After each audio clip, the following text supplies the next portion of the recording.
Welcome this evening to the Setting SMART Goals Junior Golf Hub Workshop. I'm Roger Nick, your host. I'm here with a panel of experts, and we're going to be going through the SMART Goals worksheet with you tonight. And we're really excited about this because we think it's going to help you reach your ultimate goals in golf and hopefully in life as well. Our panel of panelists tonight is Dr. Josh Brandt.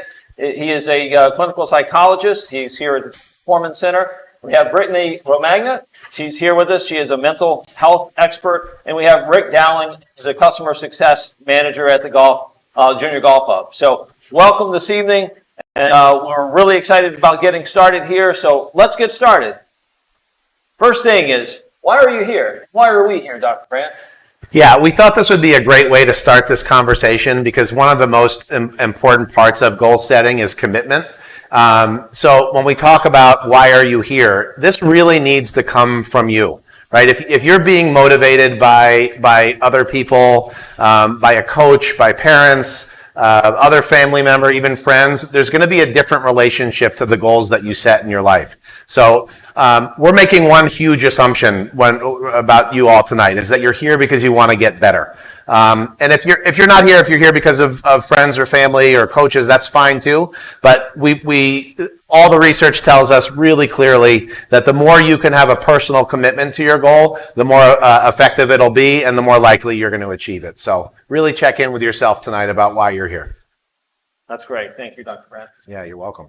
So what to expect from tonight? You're going to learn why SMART goals are important, and we're going to explore the process of setting SMART goals and find out if a weakness could actually become a goal. Spoiler, it can. Awesome. Yeah, cool. So goal setting, really simple. It's something we do every day, whether it's getting up to go to school or to eat breakfast or to train, to study for a test. Goal setting is something that is an inherent part of who we are. More formally, we can look at this definition and just simply coming up with a process of deciding what you want to accomplish and devising a plan to achieve those desired results. Really simple, but really important, right? We're going to get a lot clearer tonight on some really specific things that are going to help you develop to be the best player you can. We're going to use the SMART goal acronym, right? SMART goals has been around for a long time. We want you to develop specific, measurable, achievable, realistic, and timely goals. You can look at the bottom of that screen, like what do you want to do? How will you know when you've achieved it? Is it in your power to accomplish it? Can you realistically achieve it? And when exactly do you want to accomplish it by? These are all things that are characteristic of really well-designed goals and something you'll leave tonight's workshop knowing more about. So why is SMART goal setting important? If you have an ambiguous goal and you don't really know when you're reaching it, then it's hard to keep on pushing forward with that goal. So having a SMART goal provides clarity and focus, increases your motivation to actually meet those goals, and then improves your ability to achieve those goals and know when you have achieved your goals. Yeah, bottom line, you set better goals, you're going to play better golf. Is that guaranteed? Probably, yeah. Yeah. All right, so how do we identify a goal, right? Obviously, the first thing we need to do is find out what we need to work on. We had you all dive into this, I think, a really effective exercise in order to do that by focusing on strengths and weaknesses. A lot of good research coming out now about the importance of focusing on strengths, but we also know that the best athletes in the world are able to identify their weaknesses and start to strengthen those so that they can have a much more well-rounded approach to their, in this case, into golf. So how do we do that? We wanted you to look at your weaknesses. All right, so tonight we thought it would be good. We actually had Rick throw out one of the things that he's working on. Rick's a really accomplished player, but still really there are things that he needs to work on too. Coincidentally, this thing that we're going to talk about tonight, Rick's wedge game sucking, right? It's also happens to be one of the more significant characteristics that we've noticed about players on the PDI as well. A lot of people struggle with their wedge game. The better players, the people that have more success at the next level, don't suck at their wedge game. So if you can identify that as a weakness, it's definitely something that's going to help you get better. So we're going to take this particular weakness and we're actually going to work it through the worksheet that we're going to have you participate in as well. But we want to kind of get a little bit clearer about what a specific goal is, because the S in SMART goals is specific, and we want to make sure we get really clear on what that is. The clearer you make that goal, the more specific you make that goal, the more effective the goal setting technique is going to be for you. So, right, look at the goal that you set based off of, look at the weakness that you're picking as the number one weakness of your game. And then hopefully you've reframed that as a goal. So we've intentionally kind of made this goal not as ideal as we could, right? So if we say my wedge game sucks, we frame that as a goal. I will get better with my wedges. Is that necessarily the most specific thing that we can start to talk about with our wedge game? I asked the panel. Yep, I don't think so. I thought it was good. You I'd thought say it was good? Yeah. What's wrong with that? When it comes to SMART goals, we need to get really specific. There are so many different aspects of wedge play that we need to consider. So again, take a moment now to look over your weakness. Take a look to see if you've reframed it in a specific way. Here's a couple of questions that can be helpful to you to better identify a specific goal. What is it exactly you want to accomplish? And have you identified the specific area of weakness? Right? So again, wedge play, we can work on so many different things. For Rick in particular, he's identified a particular area of his wedge game that he struggles with. So we've taken that particular area of weakness and really got clear on it. So you can see a difference between I will get better with my wedges, and then we get that really clear and specific, and we say I will improve my distance control from 100 to 120 yards by decreasing average proximity to the hole from 30 feet to 20 feet. Now, your goal is going to be really different. Your weakness is going to be different. But for the sake of this workshop, we want to work through that particular goal. And obviously, Rick has studied his game enough to know that from 100 to 120 yards in, right, 30 feet is about his average proximity, and he wants to decrease that by 10 feet. So again, yours is going to be different, but for the sake of this workshop, we're going to use this as a model to work through the worksheet. Perfect. So now we're going to get right into the live activity for tonight's workshop. Andrew's going to pop the link to our SMART Goals activity for tonight into the chat. If you want to type it in, there's the URL right there on the slide. I'll give you guys, everyone, a moment to get that up and running. I'm going to pull my worksheet up. Scroll to the top. All right, so there's my first weakness.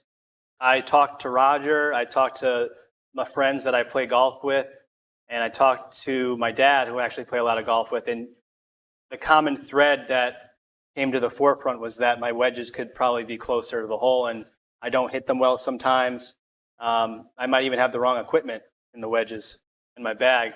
So I thought I took that and I summarized it into my wedge game is not very good. It's tough love, it sucks, right? And then I thought a good reframe goal was that I'll just get better with my wedges. But we changed that into the very defined proximity and the yardage right here. Yeah, so we want you to do the same. So make sure at this moment, really get clear again. Maybe you've already done it, maybe it's very specific, but we want you to enter that data into the section of the worksheet on the right-hand side. And then we're going to talk you through the rest of it as well. Great, so I got my specific information about that wedge goal. And now it asked me, Britt, do you want to ask the question? Sure, so let's just workshop this a little bit. We'll go through the columns here. So next, what area of development does the goal focus on? Would you say it's mental, physical, technical, equipment, social, medical? What are you thinking? When I thought about the wedges, I thought it was technical because it pertains to how I swing the golf club, and physical, obviously, because my body is moving. I could probably move better to move the club better. And then I thought equipment as well because I'm using a wedge, and that's part of my bag. Am I missing something? Yeah, I think one of the coach assessment was your intention was just to hit the green with your wedges. It seemed that you had gotten so far that you were just trying to hit the green. So your intention, your mental side of it, may be a little skewed as well. And maybe that just because you kind of were feeling a little bad about your wedge game to begin with. All right, so I'll add mental in here. All right, so next, what is the step-by-step process of how you're going to come? So how I thought about that was that I would just practice my wedges, and then assess to see if I was getting any better, and then practice more and reassess, kind of rinse and repeat that process, and then maybe add as well some data from my real rounds that when I hit wedges in that same goal yardage, that how am I doing? That's how I thought about that part. That sounds great. Any area for improvement in that one, do you think? Yeah, I would say practice is, when we're trying to get as specific as we can, practice is not specific enough. So I'll turn to you, Roger, as an expert. What would be something that he could do to practice from 100 to 120 yards? Well, specifically is to go to that yardage and say, I'm going to work with these wedges to hit these shots within this certain parameter. So again, perfect practice makes perfect, not just practice, right? So I would be more specific to what am I practicing while I'm out there. So having a plan in place will help that. Yeah, for sure, right? So making sure, Rick, that you actually go to the yardage that you wanted to work on. Yeah. But I really like the idea too of, and we'll get a little bit more into this later on, but really assessing and reassessing. I think that's brilliant. So next, what do you want to accomplish with this? Yeah, what I wanted to accomplish, assessing my wedge game, was to definitely hit the ball closer to the hole when I have a wedge in my hand. Anything to add to this one? You think that column's looking good? Yeah, again, it's kind of, I'd love Rick to get a little more specific about what that means, right? Again, we're really trying to hone in on decreasing his proximity from 30 feet to 20 feet. So how could he, I'd like him to focus a little bit more on what he wants to accomplish. So because otherwise he might, kind of misread the situation as well and hit a shot and not know that was really actually improvement, or hit a shot and not know that was something that didn't work towards his goal. So I'd want to make sure that he had it set up in such a way that he could get really clear on whether or not he was decreasing proximity or increasing. Is that better? I defined the clubs I used as well as the yardages that I often use those clubs Yeah, at. great. Love it. Okay. The more specific, the better. So who's involved in this goal? Myself, I have to put the work in. My coaches, who are going to help me maybe set up some drills that are going to push these shots to get better for me. My friends that I play with. Anything that either of you would add? I think that this is a great question. I think that identifying your social supports here is really important. And even looking at, aside from performance measures, what else do you need to keep pushing forward in your golf game? Maybe it is something that's off the field too that you need support with, and who's involved in that process. So really take time to, take account of who's there involved in this journey for you and add them to this column.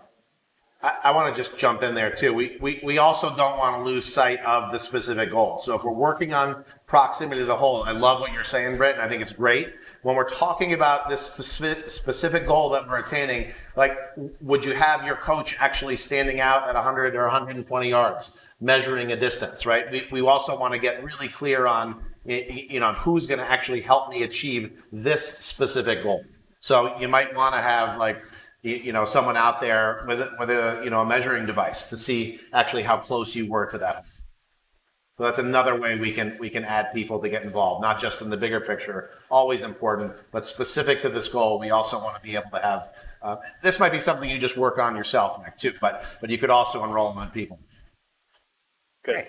So next question here, where is it going to happen?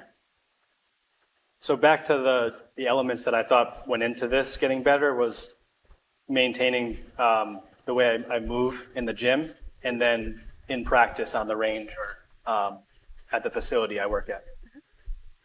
Anything to add on this one? Yeah, I mean, I'm thinking too, again, I think most of this work is going to be done on the practice range. I think this is always the tricky part about setting goals. When you add in the gym, I think we might be talking about a different goal at that point, right? That might be a physical goal about getting stronger or improving flexibility or something like that. But when we're talking again about this specific goal, it's most likely going to happen on the range, on the course, some type of practice facility. So be careful when you're setting up these goals not to add in. I don't disagree that being in the gym and getting stronger and more flexible or whatever you're going to be working on that you think is going to be helpful to that. But when we're really getting specific, we need to dial in there. Is that specific enough? Yeah, great. GPC National. Yeah, I like that. I'm going to go back one more, and you're talking about your wedge plays or wedges that you're using. And again, going back to your equipment side of things, right, is that you may have to tweak your equipment. So you may need to get your equipment manager, if you will, or your club fitter involved to, maybe it's a lawful eye issue, so understanding that. So that person may be involved as well because you're struggling with that. So I think that's really important too. That's a great point. Yeah. All right, so moving on to the next question here. What resources are available to help me achieve my goal? My coaches, the facility I'm going to be doing this at, and my practice plan or the structure that's going to keep me in line when I'm trying to work on it. Yeah, you mentioned earlier technology. I think, obviously something like a foresight that's giving you feedback. I think it's really important that you're getting specific feedback to your yardage, your ball speeds, things like that. So I think that's going to be important. So making sure that you have the right equipment to get this done. Because again, hitting it out there without measuring that is, again, maybe you're just guessing at it. Yeah, for sure. What are those things called? The ball flight monitor? Is that what it's called? Ball flight monitor? Yeah. Yeah. Was that what it was for? Yeah. I'm sorry. Okay. All right, so we are now officially specific. Let's move on to measurable. So the first question for measurable is, do I have a baseline measurement to start from? This is really important. So what do you have down for this, Rick? Yeah, honestly, all I got was bad feedback from people I asked. I kind of said I could probably get better at it, but I don't really know like the numbers that are telling me that I'm bad at it. So I thought I needed to just like set up shop and hit balls and figure out my success rate from those. I should probably change the yardages, but that's kind of how I framed that one. Yeah. So knowing specifically that, and this could come from tournament play, it could come from a launch monitor, it could come from observation from a friend or a coach, but knowing that you specifically struggle from 100 to 120 in, right?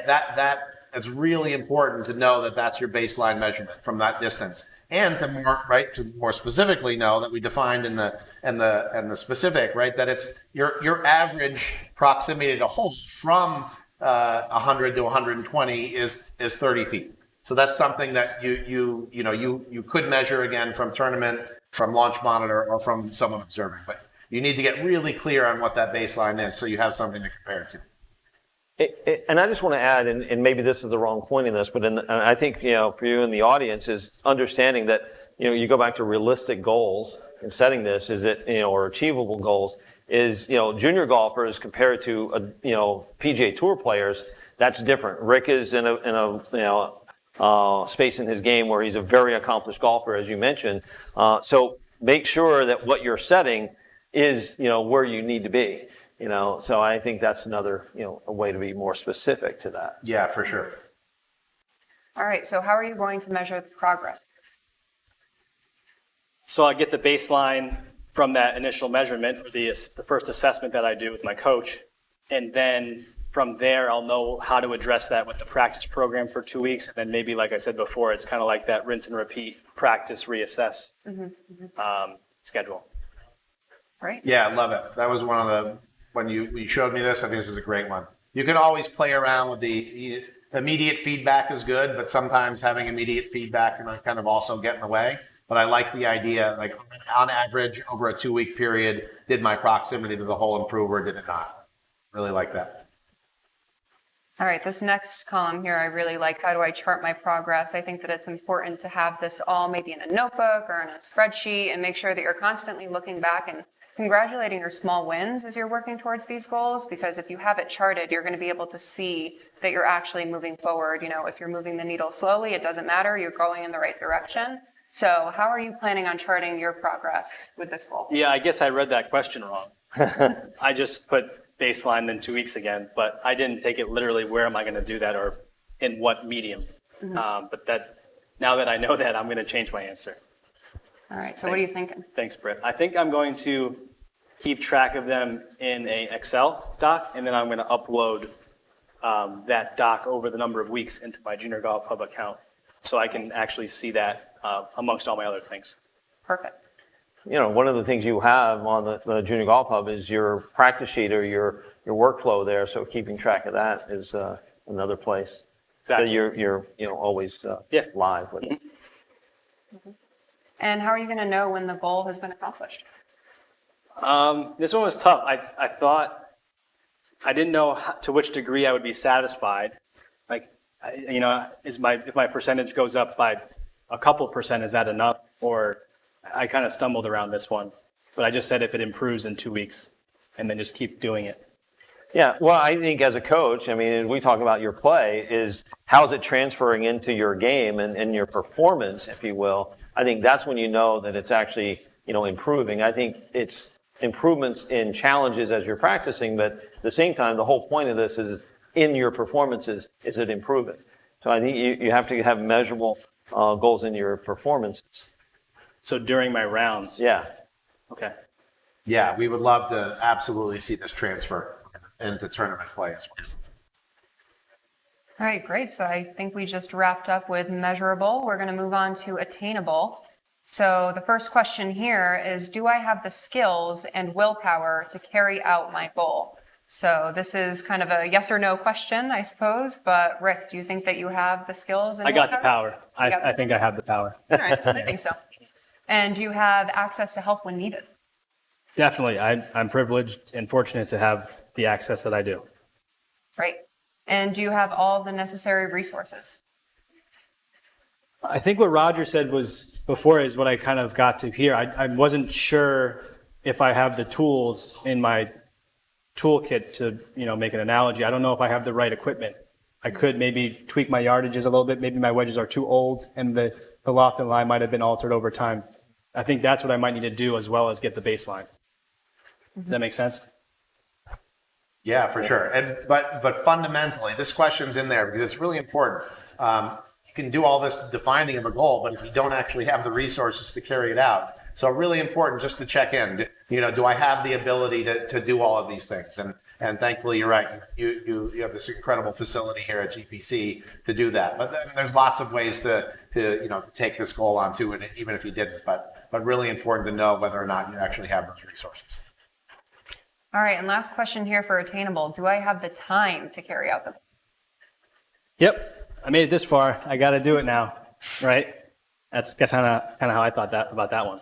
Yeah. Yeah, and you need to, as we head into relevant, right, the R and SMART goals, sometimes it also can be framed as realistic, right? We do want to make sure we have the time. Again, you don't want to set this goal up and realize that you don't have the time to actually put into the goal that you want to achieve. So definitely, really important question. Do you have the time? Great. So moving into relevant, why is this goal important to you? If it's the weakest part of my game that my coaches observed, my friends observed, and my dad observed, then I think it's probably something that will, if you think about overall performance in tournament play, I think it might take my scoring average to a point where I can compete at a more high level. Mm-hmm. That's kind of how I thought about it. Anything you would add? Well, I'm just, kind of looking at your answer. You don't put that in there. Yeah. Well, this whole exercise is bringing clarity to Yeah, that's good. But I think that is exactly right. I mean, you're doing this because ultimately you want to improve your score. And, closer to the hole is going to, knock off points of a stroke. So that means something. That's why it's important. Mm-hmm. All right. Yeah, So I think that's exactly right. Yes. moving on to the next one, is this the right time for this goal? Definitely. Season in the Northeast is upon us. It's going to start in April for me, so I got to get ready. Time is now. Yeah, and I just want to add to that too. Like really, again, really important here, is this the right time for it? Making sure that the goal that you pick is actually relevant to what you need to work on and how you need to improve. Again, I know Rick is a golfer. He's incredible, really talented, and he knows very clearly that this is a really key part of his game that he knows if he improves, that will really make a difference in his scoring average. So this would be the right time, rather than focusing on some goal that wouldn't necessarily be most relevant to kind of what he's trying to aspire to. So yeah, I think it's really important to think about that as well. And can I want to add to that too, is that a lot of junior golfers, and our audience is junior golfers specifically, is, time is almost at any time in your development, right? So I think you have to think about it as where you are. That's really important to be able to get that done, whether it's maybe you're 10 years old, 11, 12, 14, 15, whatever it is. But if your goal is a bigger goal to play college golf, you've got to put that into the right time frame, which is its development time anytime. Does that kind of tie into the same thing you were touching on earlier with the realistic? Is this Yeah. like a realistic thing for me? Yeah. Because sometimes I hear it a lot, parents and kids talking about goals that may not be relevant at that time. Right. And maybe they don't even know if it's relevant or not. Yeah. So is a coach kind of be the person to kind of help you with this answer? Yes, you'd like to think that a coach is looking at their development as the important part of this, not just the end result. And I think that's where we get caught up a lot of times. It bottlenecks real true development and setting better goals for young players out there, because I think they look at it's a means to an end to get a result versus I need this in my bag, if you will, to get better. Right. Yeah, and I want to jump in here too. Like I think that to make sure when it's relevant, we really need to rely on the experts in our lives. Yeah. Right? Like you might think that it's important to hit the ball farther, but really when it's your wedge game, that's going to make the most difference. So whether it's doing analysis on your own, that'll only take you so far, but really look to the experts in your life. Look to the coaches. Look to the people who know your game best so that they can really help you identify the thing that would make the most significant difference for you at this time. Yeah. Well, it's hard for us to look in the mirror sometimes and actually tell us the truth. Right? So I think a coach who should be looking out for your best interests really matters. That's right. So how will this goal help you in the future? Yeah, this one was an interesting one. I thought going through the process of trying to get better at this specific area of my game, that when I go out on the course and I know that I've put the work in and that I've been set up for success with my coaching staff, with the people helping me, that I would have more confidence. And then I would also learn a lot about just the, going into this experience, trying to different things with the wedges and all that. I thought I would have more experience in how to practice this in the future. You just have experience that doesn't seem very specific. Yeah, that's true. Yeah, so maybe we can add experience in the process of goal setting and SMART goal setting specifically to. Awesome. Anything you would add? Yeah, I wonder too if it would, what are your aspirations for future tournament play, right? This might, how will this goal help you in the future? Yeah. Maybe it helps you qualify for, the U.S.A.M., right? Mm-hmm. So to think about it that way too. You're close, right? Love it. Yeah, don't be afraid to add those inspirational words, right? Yeah. That's really important. Absolutely, U.S.A.M. Awesome. As long as I can caddy. Okay. All right, so we are relevant. Moving on to time bound. So when are you planning on achieving this goal? That was tough. I put 1 month from now because I thought if I do 2 weeks and then 2 more weeks, hopefully I would get somewhere by that point. And it also corresponds to when my tournament schedule starts. I don't know if it's realistic or not, but that's my goal for getting at least a noticeable improvement. Mm-hmm. Perfect space to talk through whether or not. I don't know if that's enough time. So I think, again, back to, what you're trying to do this for, you're not even getting a point into your tournament schedule to get the feedback that you're actually looking for. So I think really it needs to be a longer period of time. I think you'll see improvement based on the challenges that you give yourself from a practice, plan. But you're not going to know if you achieve your goal until you get enough data to actually, verify it or not. Yeah, and I think as humans in general, we often will underestimate the amount of time that it actually takes to accomplish a goal. So something like taking 10 feet off of proximity to the hole might take you longer than you think. So, again, you need to be realistic. Sometimes you want to set a goal to kind of push you a little bit, right? So if you give yourself 6 months to do this, so it'll kind of push you to accomplish that goal. But make sure you're also clear about how long it actually will take you. A lot of changes, again, given your skill, it might not take as long, but be patient with yourself too. So don't put too much time, which makes you procrastinate, but also don't set yourself up for failure by setting too short of a time. Yeah, it's a process. And Jordan Spieth, had that goal, very similar goal at 100 yards and in. a few years ago that his wedge game it sucked, right? And he was wanting to improve that. It took him 18 months to realize, because he needed the data from the tournament performance, right? So to actually see, did the work pay off? All right, and when are you going to carry out the activities that are going to bring you to this goal? I said 3 days per week for 1 month. That's pretty, I don't know, it might not be specific enough. But, Yeah, what time of day? right. When do you work best? When do you have, facility access? All of those are going to be barriers to your progress. I guess I'll have to answer those. Yeah, and our brain likes a plan, right? Yeah. So the more specific you can get, the more likely you're going to do it too. So I love what you just said, Roger. Like, I will do this from 8 a.m. to 9 a.m., 3 days a week, Monday, Wednesday, Friday. And I like, again, going back to what Roger just said, I don't know if a month is enough time. So might want to bump that up a little bit. No faith, guys. No, we know that you have talent, and you can acquire some skills pretty quickly, but. I'm going to prove you wrong. All right, good. I love it. All right, and when can you expect the first outcomes? I think hopefully if I can play a little bit, if the snow melts, and get out there and practice and get on the turf, and I do my reassessment 2 weeks from now, maybe then I can actually see some movement with the numbers. That also, now that I say it, might be too soon.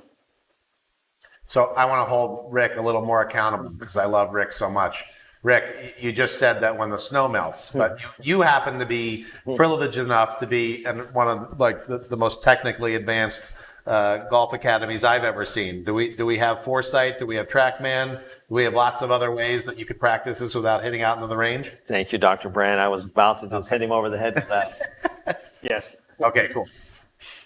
All right, before we wrap up with time bound, I just have a question for the experts here. If there is someone who has a very long-term goal, so we're looking at Rick's, this is a month from now, maybe somebody has something written down for even further out, maybe 4 months. How would you recommend people go through that process of sticking with a SMART goal when it's very far away, that they're going to see whether or not they met that goal? Yeah. Well, I think that's a great question. I mean, honestly, it starts from desire to want to improve. So I think you have to have some inner drive to say, okay, am I going to follow through or carry through with this goal? But then there's the, again, the results of my practice, right? So am I challenging myself enough to keep interest? And I think a lot of times what happens is players, set these goals and then again, back to non-specific practice, and they get lazy about it. And then all of a sudden it becomes boring. And all of a sudden it becomes, why am I doing this? Versus, I believe, and the research will support, that humans like challenges. And I think if we can challenge ourselves enough daily on this specific goal, then the interest remains. And I think you'll find that you'll carry that through much more. Again, especially if your desire there is to improve, get better at it. Yeah, and I think you got to be careful about setting goals too far in the distance as well. That can be a setup. And oftentimes those longer term goals are comprised of a lot of other mini goals. So I think it's wonderful to have big picture goals, but there's often a series of little goals that you need to achieve in order to even get to that point. So yes, and by being specific about those goals that will get you to that step, or to get you to that bigger goal, that will also help motivate you as well. Right. I just want to add, and I think this is really more for the audience here, again, back to setting goals that are in a certain time bound, is that we'll typically say, we'll hear quite often, players and parents setting goals of playing collegiate golf and they're only 10 years old, which you're talking about a time, a goal spanning a long time, which is again why we have the coach guided PDI assessments, and the assessments is to track that over time. So I think it's really scary that when you say I'm a 10-year-old, my kid's going to play college golf, or I wouldn't play college golf. It's scary even at 15 to set that same goal. However, you got to know what are the lead factors, as you were just saying, the mini goals up to that. I think, again, if we're looking at development, that means something all along the way, and not just, hey, this goal is out there. So it's, am I improving today? why am I improving today? How do I improve tomorrow? You know, so more of a long-term development approach or mindset, and again, getting those mini goals out of the way. You bring up the assessment, Roger. That's when I was doing this, that was the one thing that became so apparent to me is like, everyone told me it's bad, but I don't know how bad. I'm like kind of wandering. I'll practice and I'm like, oh, I'm hitting it well. Right. And then I get this feedback, but I don't even know how bad the situation is. Yeah. So that's what I'm most looking forward to doing, to like assess the situation and then go from there. Yeah. Well, that's the way to do it. Great. So moving on to resistance. This is a really, I think, important facet of SMART goals. It's a little R tailored to the end here because you're going to run into some resistance when you're working on your goals like we were just talking about. So Rick, for resistance, what are the possible problems that you may encounter on the road to reaching your goal? I said if I can't practice outside, and then I also said if I don't see results as soon as I want to, I don't get better. What advice would you have for someone who's not seeing results? Most likely you're not practicing with the right purpose. I think that's a big part of it. I think the other part of that is you're also, resistance could be coming from outside, right? I mean, meaning, hey, we know parents have the right intentions, but I think sometimes the pressure of improvement becomes a resistance, not a helper. But that can be for different discussion. Yeah, and I think too, specific to the question, like what problems and you might add to this, right? So, going back into your spreadsheet or your PDI, your profile, you can always add into this. So, really, whatever you put in here, Rick, I like, right? So, frustration about not getting better. I would also ask you, I don't get better. Why is that a problem, right? Again, can you be specific about? I worry, I often struggle with slow improvement, or I get frustrated with, right? And so getting a little clearer on what that actual problem is will help you identify a solution easier too. So. Yeah, I often find when I practice, when I start trying to focus on one thing, it gets worse before it gets better, which is tough sometimes. Yeah, struggle is tough. But ultimately, I think when you experience that it gets worse first, and then it's going to get better if you persist, then just to kind of expect it. Yeah, so Britt, I think he may have answered number 2 already. Yeah, it seems like it. All right, so then we'll move on to the third point here. So what are the resources that you can use to solve the list of problems? Schedule and stick to the plan. Mm-hmm. It's pretty vague. Yeah, you think? Yeah. What else? Now that we've kind of gotten to this, what else do you think from a player perspective? It sounds like technology. It's got to be measured. You want to have some measurement to know, right? Yep. The fitters are my club coaches. Mm-hmm. Equipment. The right equipment, yeah. The right equipment. I think having not just showing up to GPC National with my wedges and the golf balls I use to chip. Yeah. Just I'll just go out, figure it out. Maybe having some sort of structured practice. Yeah. When I come to the facility. Yeah, and I think there's another part of this equipment. We talk about the clubs. Balls. What balls react best. When it comes to your approach or feel. You're at that level of that means something to you. Distance may not, but feel around the greens and the controllability of the golf ball. So I'm going to hold you accountable, Rick, because that's why we're doing this. So be careful, right? So you said, what are the possible problems you encounter? I don't get better. I can't practice outside. We want to make sure that, when you answer the question, what are the easiest ways to solve those problems are, you answer that specific question, reference to the problems too. I just want to make sure the folks at home, when they're watching, that they're not confused by that. So you want to make sure that the solutions to the problems you identify, right, are connected to the problems that you're identifying. That make sense? Yes. Okay, cool. And I'm looking at this, I'm a really visual person, so I might even put 2 lines down the center of that column. And if you have multiple possible problems that are coming to mind, maybe go down and answer each question specifically for those problems. So that you have everything organized and you know exactly how you're going to address those problems moving forward. And as Rick is working on this, we'll look ahead to the next section here. So who are the people that you can ask for help if you encounter these problems? Yeah, so I kind of answered this one as if I was a junior again. My parents don't drive me around to work every morning. Yeah. I put my coach and my parents, I have to get to the facility. So I guess in this regard, I have to stick to my schedule.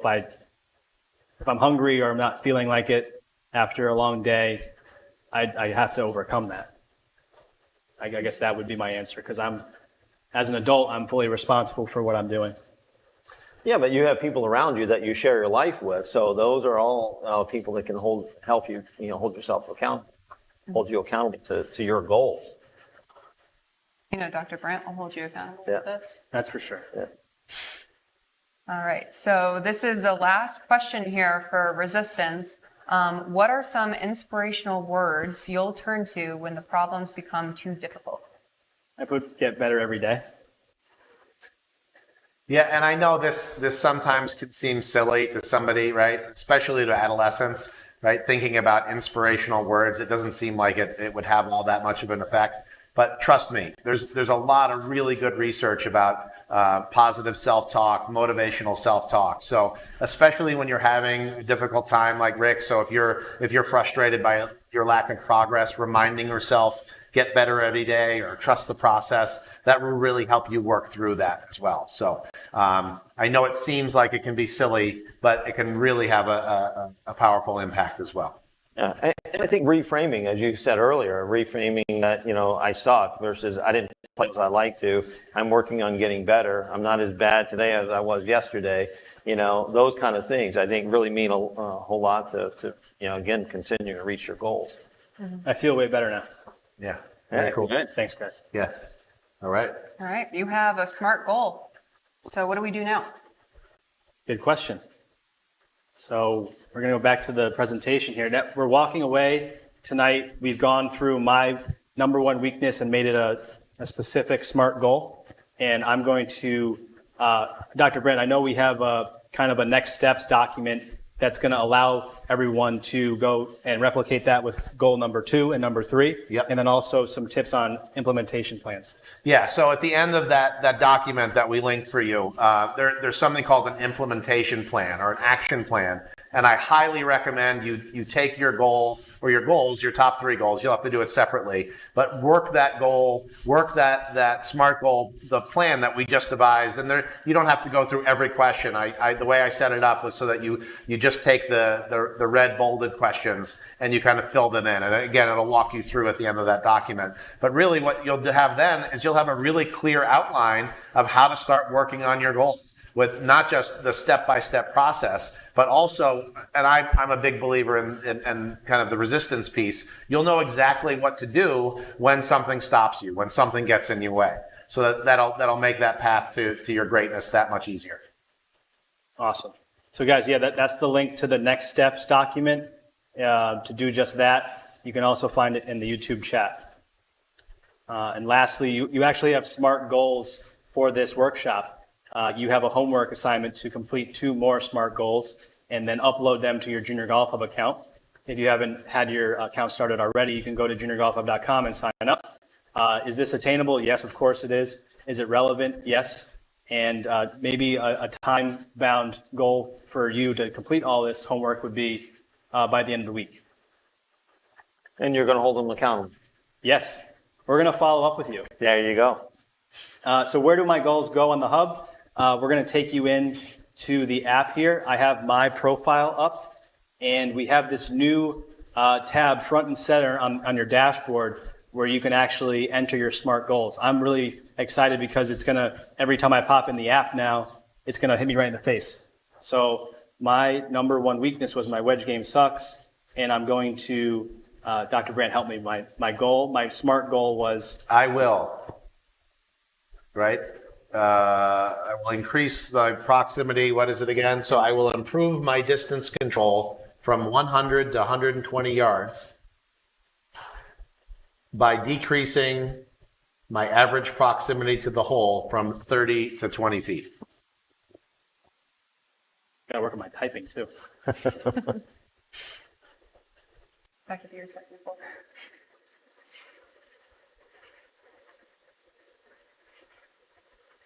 Perfect. Great. All right, I'm going to save that in my goals area of my profile. And then if I go back to my profile, you can see there's me and my dad and me swinging the golf club. I have my SMART goal there. I just updated it, and it's also going to live on my homepage. There's my number one goal. And I look forward to taking my second and third weaknesses and turning those into goals for the season. So that's how you do that, guys. Any questions? We're going to open up to questions now.